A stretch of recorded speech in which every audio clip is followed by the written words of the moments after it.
Hey guys, welcome to another video. Bigg Boss ಕಡೆಯಿಂದ ಮತ್ತೊಂದು ಹೊಸ ಬ್ಯೂಟಿಫುಲ್ ಆಗಿರುವಂಥ ಪ್ರೊಮೋನ ಬಿಟ್ಟಿದ್ದಾರೆ. ಅತಿಥಿಗಳ ಮನದಾಳದ ಮಾತು ಗೈಸ್. ಏನಪ್ಪಾ ಅಂದ್ರೆ ಬಂದಿರುವಂತಹ ಗೆಸ್ಟ್ಗಳೆಲ್ಲ ಏನಪ್ಪಾ ಅಂದ್ರೆ ಆಕ್ಚುಲಿ ಇವತ್ತು ಹೋಗ್ತಾರೆ ಅನ್ಸುತ್ತೆ. ಅದಕ್ಕೆ ಅವರೆಲ್ಲರೂ ಕೂಡ ಒಂದು ಸ್ಟೇಜ್ ಮೇಲೆ ನಿಂತ್ಕೊಂಡು ಅವರ ಎಕ್ಸ್ಪೀರಿಯನ್ಸ್ನ ಶೇರ್ನ ಮಾಡ್ಕೊಳ್ತಾ ಇದ್ದಾರೆ. ಮೊದಲಿಗೆ ರಜತ್ ಅವರು ಓಂ ಶಂ ಪಾರಂಪರೆ ಮುಂದುವರಿಯುವಂತಹ ಜಾಗ ಅಂತ ಹೇಳ್ತಾ ಇದ್ದಾರೆ. ರೀಸನ್ ಏನಪ್ಪಾ ಅಂತಂದ್ರೆ ಬಿಗ್ ಬಾಸ್ ಮನೆ ಬೇರೆ ರಿಯಾಲಿಟಿ ಶೋಗಳಿಗೆ ಕಂಪ್ಯಾರಿಸನ್ ಮಾಡಿದ್ರೆ ಒಂಥರ ಡಿಫ್ರೆಂಟ್ ಆಗಿದೆ ಅಂತಾನೆ ಹೇಳ್ಬೋದು. ಇಲ್ಲಿ ಅಳ್ತಾರೆ, ನಗ್ತಾರೆ, ಖುಷಿ ಆಗಿರ್ತಾರೆ. ಎಲ್ಲೋದ್ರೂ ಕೂಡ ಹ್ಯಾಪಿ ಆಗಿರುವಂತಹ ಮೂಮೆಂಟ್ ಇರ್ತದೆ, ಸ್ಯಾಡ್ ಆಗಿರುವಂತಹ ಮೂಮೆಂಟ್ ಇರ್ತದೆ. ಹಾಗೆ ಇವರೆಲ್ಲ ನಾವು ನೋಡೇ ಇರಲ್ಲ ಬೇರೆ ಎಲ್ಲೂ ಜಾಗದಲ್ಲೂ ಕೂಡ. ಅಲ್ಲಲ್ಲಿ ಒಂದು ರೀಲ್ಸ್ ಎಲ್ಲಾರ ನೋಡಿರ್ತೀವಿ, ಬಟ್ ಅಷ್ಟಾಗಿ ಮುಖ ಪರಿಚಯ ಎಲ್ಲೂ ಕೂಡ ಇರಲ್ಲ. ಬಟ್ ಬಿಗ್ ಬಾಸ್ ಮನೆ ಅಂತ ಬಂದಾಗ ತುಂಬಾನೇ ಫೇಮಸ್ ಆಗ್ತಾರೆ ಗೈಸ್. ಆಕ್ಚುಲಿ ಏನಪ್ಪಾ ಅಂದ್ರೆ ನೆಗೆಟಿವ್ ಆಗೋ ಪಾಸಿಟಿವ್ ಆಗೋ ಗೊತ್ತಿಲ್ಲ, ಬಟ್ ಸುಮಾರು ಜನಕ್ಕೆ ಅವರು ರೀಚ್ ಆಗ್ತಾರೆ. ಇನ್ನು ಮಂಜಣ್ಣ ಅವರು ಕೂಡ ಹೇಳ್ತಾ ಇದಾರೆ, ನೋಡಿ ನಾವು ಎಲ್ಲೋ ನಾವು ಹೋಗ್ತಾ ಇರ್ತೀವಿ, ಬಸ್ಸಲ್ಲಿ ನಿಲ್ಸ್ಬಿಟ್ಟು ನಮ್ಮನ್ನ ಮಾತಾಡಿಸಿ ಪ್ರೀತಿಯನ್ನ ಕೊಡ್ತಾರೆ, ಎಲ್ಲೋದ್ರೂ ಮಂಜಣ್ಣ ಅಂತ ಗುರುತಿಸ್ತಾರೆ ಅಂತ ಹೇಳ್ತಾ ಇದಾರೆ. ಅದು ಕೂಡ ಆಕ್ಚುಲಿ ನಿಜ ಅಂತಾನೆ ಹೇಳ್ಬೋದು. ಏನಪ್ಪಾ ಅಂದ್ರೆ ಯಾರೋ ಒಬ್ರು, ಇವಾಗ ನಾವೇ ಎಕ್ಸಾಂಪಲ್ ಎಲ್ಲೋ ವಿಡಿಯೋ ಮಾಡ್ತಾ ಇರ್ತೀವಿ, ಯಾವುದೋ ಒಂದು ಪ್ಲೇಸ್ಗೆ ಹೋದಾಗ ನಾವು ನಿಮ್ಮನ್ನ ನೋಡಿದೀವಿ ಅಂತ ಹೇಳಿದ್ರೆ ಎಷ್ಟೊಂದು ಫೀಲ್ ಆಗುತ್ತೆ ಅಂತ ಗೊತ್ತಾಗುತ್ತೆ ಅಂತಾನೆ ಹೇಳ್ಬೋದು. ಅದರಲ್ಲೂ ಮಂಜಣ್ಣ ಅವರು ಅಂದ್ರೆ ತುಂಬಾನೇ ನೆಗೆಟಿವ್ ಆಗಂತ ಕ್ಯಾರೆಕ್ಟರ್ಗಳನ್ನ ಅತಿ ಹೆಚ್ಚು ಮಾಡ್ತಾ ಇದ್ರು. ಅಷ್ಟಾಗಿ ಹೆಚ್ಚಿಗೆ ಅವ್ರ ಬಗ್ಗೆ ಗೊತ್ತಿರಲಿಲ್ಲ. ಬಟ್ ಬಿಗ್ ಬಾಸ್ ಮನೆಗೆ ಬಂದಾದ ನಂತರ ಅವರ ಬಗ್ಗೆ ತುಂಬಾನೇ ಆಡಿಯನ್ಸು ಇಷ್ಟಪಟ್ಟರು. ಹಾಗೆ ಅವರ ಆಕ್ಟಿವಿಟಿ ಆಗ್ಬೋದು, ಮತ್ತೆ ಅವರು ಸಾಕಷ್ಟು ಮ್ಯಾಕ್ಸ್ ಮಂಜಣ್ಣ ಅಂತಲೂ ಕೂಡ ಸಿಕ್ಕಾಪಟ್ಟೆ ಫೇಮಸ್ ಆದರು ಅಂತಾನೆ ಹೇಳ್ಬೋದು.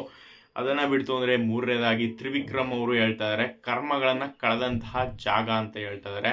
ಅವರು ಕೂಡ ಏನ್ ಕರ್ಮ ಕಳೆದ್ರು ಗೊತ್ತಿಲ್ಲ, ಬಟ್ ಏನಪ್ಪಾ ಅಂದ್ರೆ ಆ ರೀತಿಯಾಗಿ ಇಮೋಷನಲ್ ಆಗಿ ಮಾತಾಡ್ತಾ ಇದಾರೆ. ಇನ್ನು ಮೋಕ್ಷಿತ್ ಅವರು ಕೂಡ ಈ ಮನೆ ನನಗೆ ತಲೆ ಎತ್ತಿ ನಿಂತ್ಕೊಳ್ಳೋ ರೀತಿಯಾದಂತಹ ಧೈರ್ಯ ಕೊಟ್ಟಿದೆ ಅಂತ ಮೋಕ್ಷಿತ್ ಅವರು ಕೂಡ ಹೇಳ್ತಾ ಇದ್ದಾರೆ. ಅದನ್ನ ಬಿಡ್ತು ಅಂದ್ರೆ ಚೈತ್ರ ಅವರು ಕೂಡ ತುಂಬಾನೇ ಎಮೋಷನಲಿ ಯಾರಿಗೇನು ಕೊಟ್ಟಿದೆಯೋ ಗೊತ್ತಿಲ್ಲ, ಬಟ್ ನನಗೆ ಪುನರ್ಜನ್ಮನೆ ಕೊಟ್ಟಿದೆ ಅಂತ ಹೇಳ್ತಾ ಇದ್ದಾರೆ. ಆಕ್ಚುಲಿ ಏನಪ್ಪಾ ಅಂದ್ರೆ ಅವರು ಕೂಡ ತುಂಬಾನೇ ನೆಗೆಟಿವ್ ಆಗಿ ಹೋರಾಟಗಳು ಅಲ್ಲಿ ಇಲ್ಲಿ ಎಲ್ಲೆಲ್ಲ ಕಾಣಿಸ್ಕೊಳ್ತಾ ಇದ್ರು. ಬಟ್ ಇವಾಗ ಅವರು ಎಷ್ಟು ಕೆಲಸ ಬೇಕೋ ಅಷ್ಟು ಮಾಡಿಕೊಂಡು ಬ್ಯೂಟಿಫುಲ್ ಆದ ಫ್ಯಾಮಿಲಿ ಜೊತೆ ಟೈಮ್ ಸ್ಪೆಂಡ್ನ ಮಾಡ್ತಾ ಇದ್ದಾರೆ. ಹಾಗೆ ತುಂಬಾನೇ ಎಮೋಷನಲ್ ಆಗಿರುವಂತಹ ವಿಡಿಯೋ ಅಂದ್ರೂ ಕೂಡ ತಪ್ಪಾಗೋದಿಲ್ಲ. ಎಲ್ಲ ಗೆಸ್ಟ್ಗಳು ನೋಡಿ ನಾವೆಲ್ಲ ಬೈತಾ ಇರ್ತೀವಿ, ಅವ್ರು ಹಾಗೆ ಇವ್ರು ಹೀಗೆ ಅಂತ. ಎಲ್ಲ ಒಂದು ಅವ್ರು ಕೊಟ್ಟಿರುವಂಥ ಪಾತ್ರಗಳನ್ನು ನಿರ್ವಹಣೆ ಮಾಡ್ತಾ ಇರ್ತಾರೆ. ಎಲ್ಲೋ ಒಂದು ಕಡೆ ಏನಪ್ಪಾ ಅಂದ್ರೆ ತುಂಬಾನೇ ಡಲ್ ಆಗ್ಬಿಟ್ಟಿದ್ದಾರೆ. ಅದರಲ್ಲೂ ಧ್ರುವಂತವ್ರಂತೂ ಅಳ್ತಾನೆ ಬಿದ್ದವ್ರೆ. ಅವರಂತೂ ತುಂಬಾನೇ ಎಮೋಷನಲ್ ಆಗಿ. ಇನ್ನು ಗಿಲ್ಲಿ ಅವರಂತೂ ಹೆವಿ ಸೈಲೆಂಟ್ ಆಗ್ಬಿಟ್ಟವ್ರೆ ಗೈಸ್. ನೆನ್ನೆ ಎಪಿಸೋಡಲ್ಲಿ ನೋಡಿ ಒಂಚೂರು ಮಾತಾಡಿಲ್ಲ ಅವರು.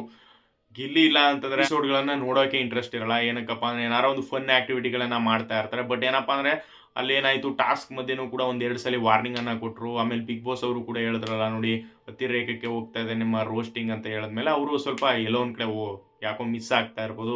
ಏನ್ ಮಾಡ್ಬೇಕು ಅಂತ ಗೊತ್ತಾಗದೆ ತುಂಬಾನೇ ಸೈಲೆಂಟ್ ಆಗ್ಬಿಟ್ಟಿದ್ದಾರೆ. ಅವ್ರು ಸೈಲೆಂಟ್ ಆಗಿದ್ರೆ ಎಪಿಸೋಡ್ಗಳನ್ನು ಕೂಡ ನೋಡಕ್ ಆಗದೇ ಇಲ್ಲ ಗೈಸ್. ಯಾಕಂದ್ರೆ ಫನ್ ಇರಲೇಬೇಕು. ಗಿಲ್ಲಿ ಅವರು ಅಂತ ಇವಾಗ ಧನುಷ್ ಅವ್ರು ಆಗ್ಬೋದು, ಮತ್ತೆ ಇನ್ನೊಬ್ರು ಆಗ್ಬೋದು, ಅವರೆಲ್ಲ ಚೆನ್ನಾಗಿ ಗೇಮ್ ಪ್ಲೇ ಎಲ್ಲಾನು ಕೂಡ ಆಡ್ತಾರೆ ಗೈಸ್, ಆಡಲ್ಲ ಅಂತ ಹೇಳಲ್ಲ. ಬಟ್ ಎಂಟರ್ಟೈನ್ಮೆಂಟ್ ಬೇಕಲ್ಲ. ಜನ ಎಲ್ಲ ಬರೀ ಅವ್ರು ಆಡೋ ಗೇಮ್ಗಳನ್ನೇ ನೋಡಕ್ ಬರ್ತಾರ? ಇಲ್ಲ, ಎಂಟರ್ಟೈನ್ಮೆಂಟ್ ಬೇಕು, ಖುಷಿಯಾಗಿರಬೇಕು ಎಲ್ಲರೂ ಕೂಡ. ಹಾಗೆ ಅವರು ಚೆನ್ನಾಗಿರ್ಬೇಕು.